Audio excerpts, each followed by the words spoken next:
Today's podcast is sponsored by Key & Kin. Are you planning a visit for family or friends?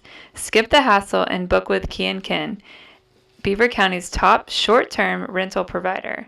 Their hand-picked Airbnb properties offer modern finishes, warm personal touches, and exceptional service.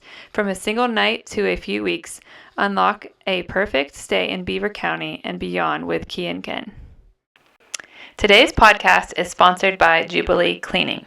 Jubilee Cleaning is the top-rated and most reviewed cleaning company in Beaver County, with over 420 5-star reviews.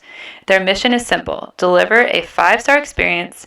They're passionate about providing freedom for their clients and allowing them to spend more time doing what matters most: building relationships. They serve both residential and commercial clients. Their entire team is mission-driven. Each member has a huge heart to serve their community, and they are so blessed to have the honor and privilege of taking care of your home.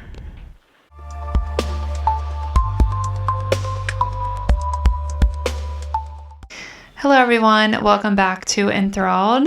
I'm excited for this episode, maybe a little bit nervous because the ones that I'm always doing by myself seems a little bit more lonely, and but I know I'm stretching myself, which is a good thing, and actually that's what we're going to be talking about a little bit today. So I'm going to read our scripture to get us started. Let the King be enthralled by your beauty, honor him for he is your Lord. And that's in Psalms 45:11.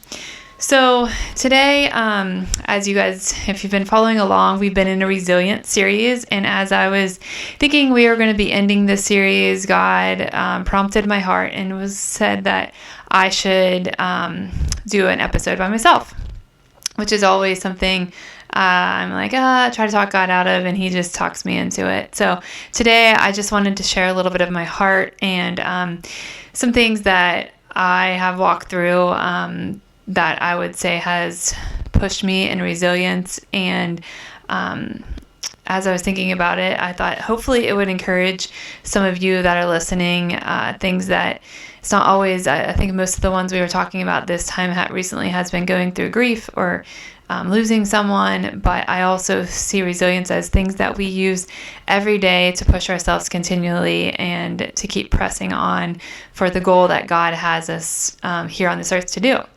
I see so many of my friends and so many people I know that just live every day and don't live with a purpose on what God has really called them to do. And so sometimes I think we can get stuck in whether it's sickness or grief or just we're having a rough season. And hopefully today I can encourage you that if you're in one of those seasons, that this resilience series that we're going to go through some scriptures and even somebody in the Bible that story I love, that hopefully it will push you on to and encourage you to keep pressing on when things are difficult and when things are hard. I loved the story of Ruth, and I just wanted to share a little bit about that. There's many women in the Bible that I love, but Ruth is somebody that I always remind myself of, and the courage she had to do what she did, and even how she birthed a child that was in the lineage of Jesus, which is super cool. So if you are listening online and or watching, and you can have your Bible, you can open it up if you would like, but we're going to be reading out of Ruth 2 today. Well, it's kind of the whole story of Ruth, but I just wanted to read a little bit of the chapter of Ruth because I think reading it will be better than me explaining it, and then we'll just talk through it a little bit. This is going to be a little bit of talking or a lot of reading first, but then we'll get into it. So just to set the tone here, Ruth had a mother-in-law named Naomi, and they were widows. So we're going to start in chapter 2. And it says, now there was a wealthy and influential man in the Bethlehem named Boaz, who was the relative of Naomi's husband Elimelech. One day, Ruth the Moabite said to Naomi, let me go into the harvest fields to pick the stalks of grain left behind by anyone who is kind enough to let me do it. And I should have started off saying that they were widows and they were leaving their town that they had been before. And so now they have just entered this town where Boaz is there. It says, one day Ruth the Moabite said to Naomi, "Let me go into the harvest fields to pick up the stalks of grain left behind by anyone who is kind enough to let me do it." Naomi replied, "All right, my daughter, go ahead." So went into the grain to pick some grain behind the harvesters, and as it happened, she found herself working in the field that belonged to Boaz, the relative of her father-in-law Elimelech. While she was there, Boaz arrived from Bethlehem and greeted the harvesters.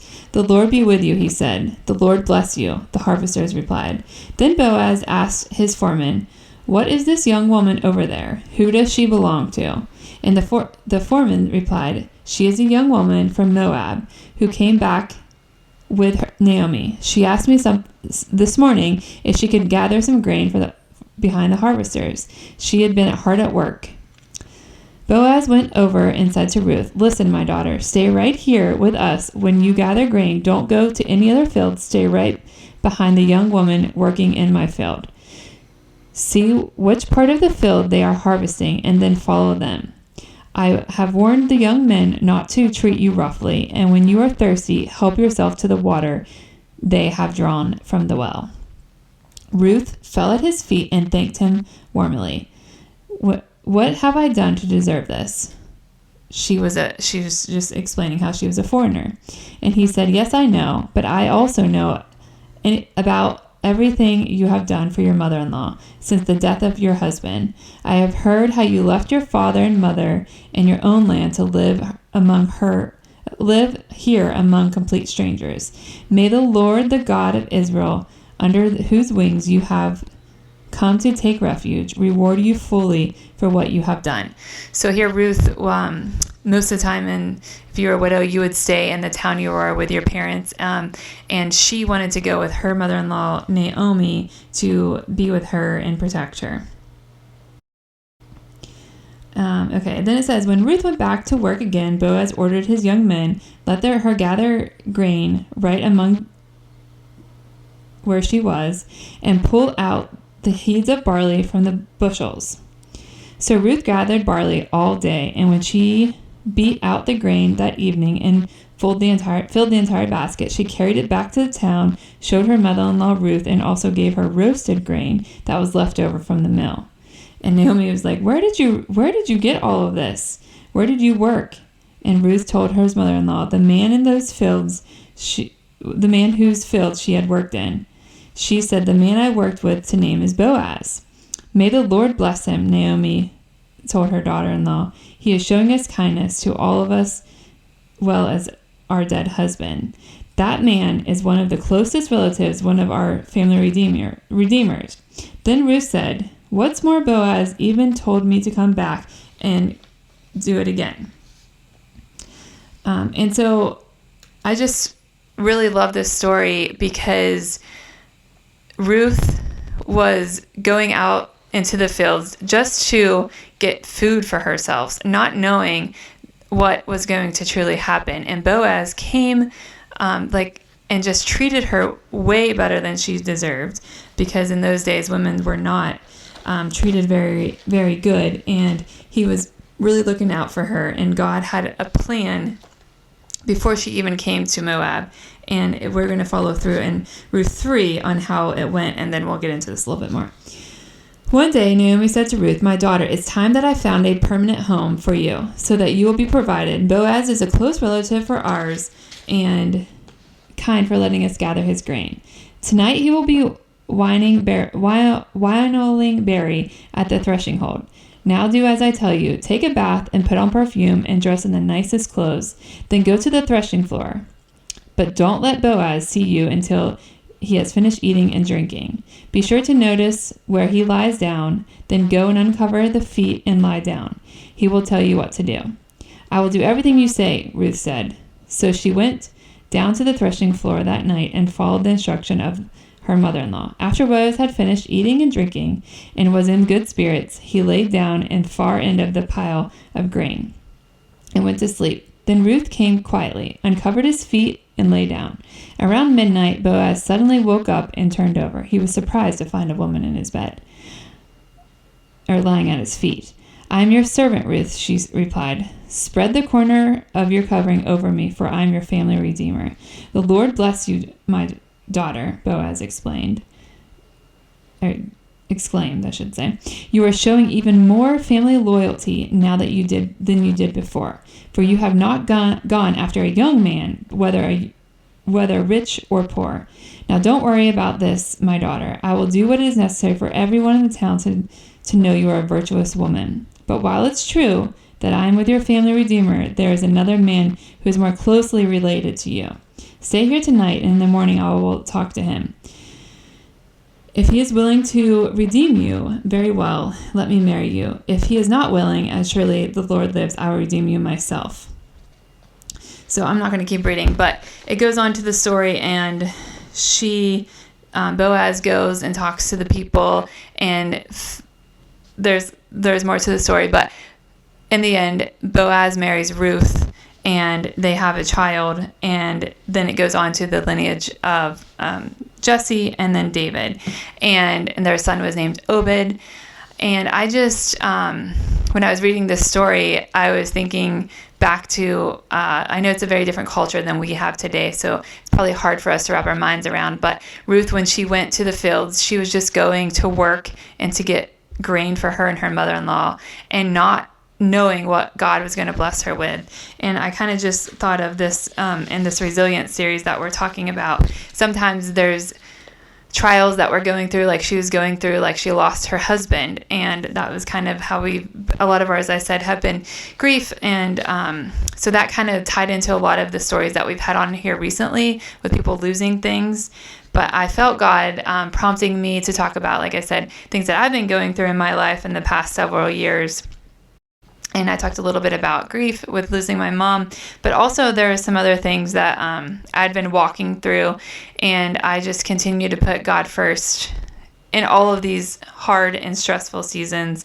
And so I kind of just wanted to walk you guys through a journey that I've been on my fitness journey, and then I'll kind of go into a little bit more of other things.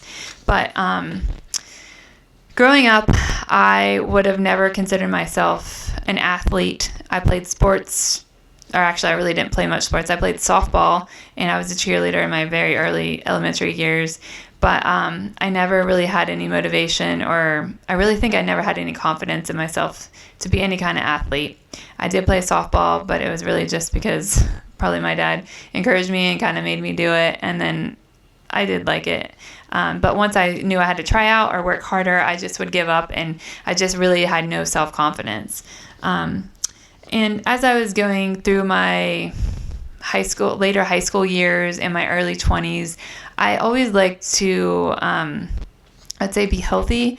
I, would try to eat and walk and take aerobic classes here and there. I never got into too much of strength training or just having any confidence really to do that. But through all of my pregnancies, I really stayed the same. But right before, actually, I got pregnant, my husband and I had got into running a little bit, and we decided to sign up for a half marathon, which neither of us had ever really done. So obviously it took a lot of training, a lot of Saturday long runs, and we had been training, and then I found I was pregnant with my first child. So of course, having my first kid, I was very nervous about running, and the doctor was like, "It's fine, you've been training, so just keep doing what you're doing." So we ended up running our first half marathon when I was, I think, about 7 or 8 weeks pregnant. Of course, I felt sick and nauseous all the time, but we got through it, and I signed up for one for the next year because I said that's what I wanted to do to help get myself back in shape from having a baby. Well, of course, that did not happen. My first kid, it was rough and hard, and I really didn't exercise or do much of anything besides maybe a little bit of walking. And so I kind of just, while I had my 3 kids and those seasons in between there, I would maybe walk and do some things, but I never really got into any kind of fitness routine. I just kind of put the babies first and lived every day for them. And I was at a birthday party in 2018. Lara, my youngest, had just she was almost about to be 1. And this girl I met, Mallory Diamond, she encouraged me that she's going to be opening a boxing gym coming in October. And I just laughed because if you know me, I was the girly girl that boxing just sounded absolutely crazy. And like I said, in fitness in general, I never really felt like I had I never felt confident in it. So she encouraged me to come out and try the first boxing class. And it was going to be, fun, and everybody's going to be learning together. So I have to say that really encouraged me, knowing that I was not going to be the only one to first be like just walking into a class not knowing anything. We all were going to be very in that same place there. So I went to her first class. It was October 2018. Lara was just 1 year old, and I was for sure I knew that was going to be my last kid. And at this point, I was like, well, now I can actually work on getting myself back to normal, because I had been pregnant or nursing for the past, 8 years. So I went to her class, and I loved it. After months went by, I began to fall in love with not only just boxing and fitness, but the community that Bok Strong had there. And it was just something I had never experienced before. And then that lasted in 2020. We, as everybody knows, the world shut down, as we say, and we left the gym we were at, and we wanted to stay together and doing workouts together. So we ended up working out at the park in Beaver for many, many months, many cold, rainy workouts. And I actually got into running more again now that we couldn't do as many workouts. So my husband and I had started this challenge on running and see who could run the most. And we might have been a week or 2 in. We weren't very far in. And I was running downtown, and I slipped off of a curb and broke my foot. I remember being in pain, but I was more so just angry and mad because I was just starting to get back into running, and now I broke my foot. So that was challenging. I wore a boot for a little while, and I just felt it really not healing. And I ended up going to a podiatrist, a foot doctor, and they told me that I had a bunion and I needed to have surgery. So I had surgery, and didn't go. It was a lot more invasive than I had prepared myself for. It was December of 2021. And as I had said into a previous podcast, that I had other crazy things that happened during that time. Kevin tore his bicep, and my mom and dad both got sick, and my mom ended up passing away. And during that time, of course, I was not worried about my foot or myself. I was worried about everybody else. Got infected, and just took a lot longer to heal, and it was a lot more invasive than I would have ever imagined. But I kept continually going to the gym, and I would do arm workouts. And really, like I said, the community of Bok Strong was so much more about the community than the fitness part. So some days I would just go to the gym and do a small workout, but just to be able to be there and to be around the people that I felt in that season of my life were really lifting me up and encouraging me. So that was 2021. Shortly after that, I started having shoulder issues, and I kind of just pushed it away for a while. And as women, we all do, we just don't take care of ourselves. And finally, I went to the doctors, and they kind of tried a lot of different procedures on my shoulder, and eventually got to the place where they said I needed to have my rotator cuff surgery. I felt very defeated and discouraged. I didn't want to go through another surgery. It was exactly 2 years of my last surgery. So my shoulder surgery was December of 2023. That one was very challenging too, but didn't seem to be as hard, obviously, because Kevin, I told him he wasn't allowed to get injured again, and nobody was allowed to get sick. So that one, the recovery, I will say to you, if you're one of these people that have heard and got scared of shoulder surgery, that I would do it again tomorrow. Hopefully I never will, but if I did, I would do it again tomorrow. My shoulder feels absolutely amazing. But took a while, recovered, did the therapy, and did that. And then I had a little bit of tennis elbow, and I just kept feeling like every time I'd get ahead, then something else. And I started to realize, I think that this is like what they call getting old. And as I was turning 40 last year in September, months before that, I had never had back pain. Well, I started experiencing back pain, more like sciatic nerve pain. And if you've ever experienced that, you know how annoying and painful that is. I had really only ever had it when I was pregnant. And I just kept trying to push through and keep going and doing what I love doing was, exercising and running and doing all the things. And to be honest with you, this is almost a year later and I'm still having pain. Not as bad. But what I wanted to talk mostly about here today was, yes, not to give you guys not to have sympathy for all of the things I've been through, but that really what I wanted to settle at today was that in this past year, I'd say even the last 6 to 8 months, I've really got to spend more time with God. It's one of those weird things where I've had this pain in my back and many days just feeling defeated and frustrated and just not being able to do what my normal routines are with my fitness. And I've had numerous times where I just have had these amazing encounters with God on my walks, which I used to just so love to run and listen to music and just go about my day. But as I've been taking time to slow down and just to go on walks, and a lot of them just become prayer walks, and I take off my podcast or take out my earbuds and I just listen to nothing and just listen to God, and I walk and I'm like, okay, God, I'm just here to listen to you. And just be encouraged by you. There's many times, though, I will say I listen to podcasts because that's something that right now in my life really, really, really builds me up. But I've learned during this season that, and it's something I tell my kids all the time, it's like we have to do hard things. And yes, for most people, slowing down on their fitness would be not a hard thing. But for me, it's been actually really hard and challenging and more of a mental game and mental hardness, I would say, because I love fitness and I love the community that I have, even at the gym or just out by myself running. And so it's been really hard giving up what I used to do all the time. But on the other side of it, I have to say slowing down and just letting my body heal has been super, super encouraging. And also just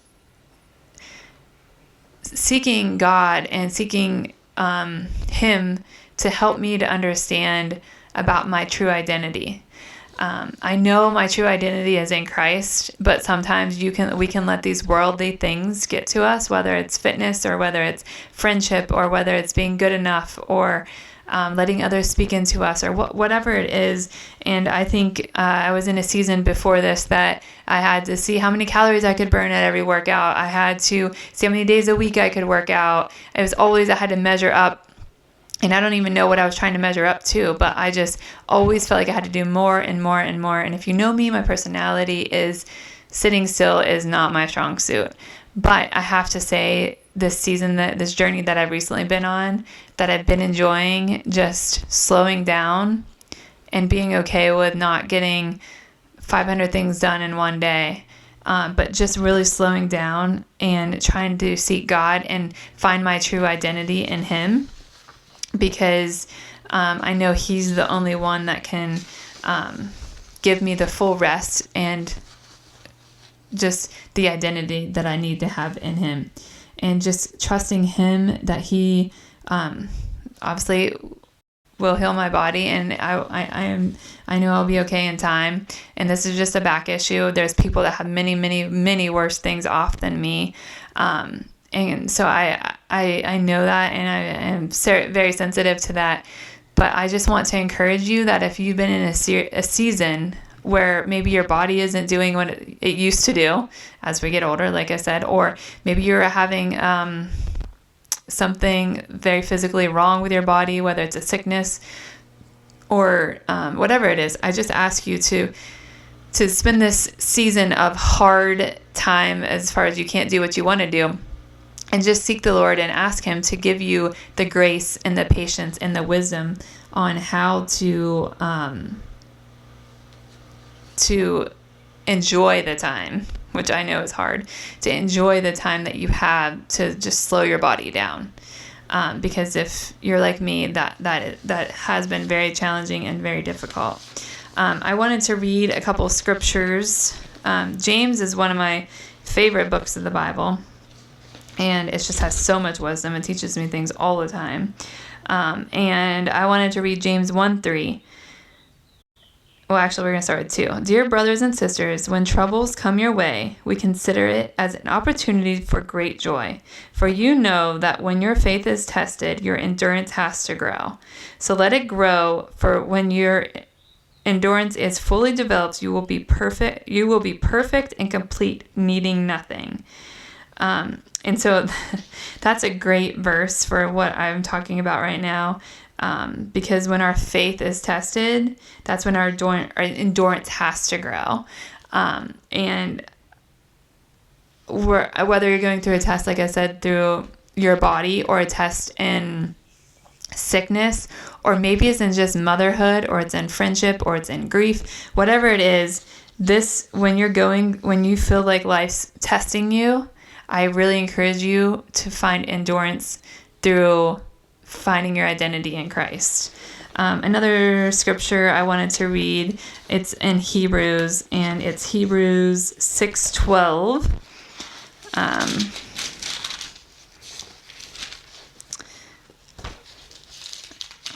almost got it here. Okay, 6:12. Then you will not become spiritually dull and indifferent. Instead, you will follow examples of those who are going to inherit God's promises because our faith and endurance.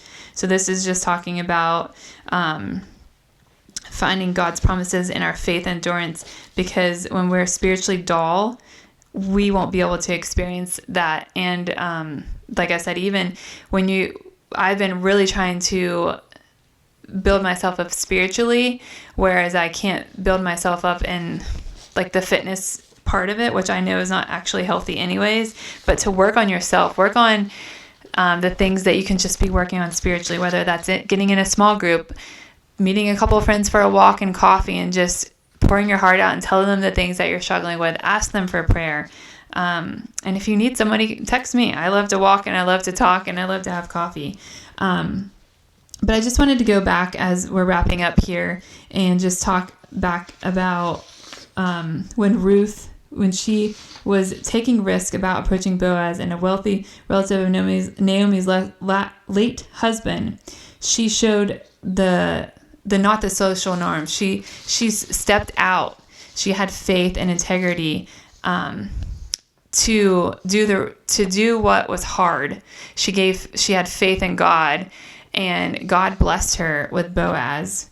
And like, obviously we're not going to get to experience maybe exactly that, but I just wanted to encourage you today that maybe step out and do something that might be hard or difficult, or in a different season that you're in right now. Just seek the Lord.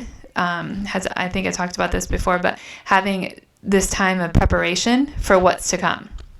So maybe God's preparing you for something that you don't even know that's coming. And you might be thinking that you're in this dry, hard season, because that's how I've felt a little bit lately, but he's been pouring new things into my heart, exciting things, things that are a little daunting and a little bit scary.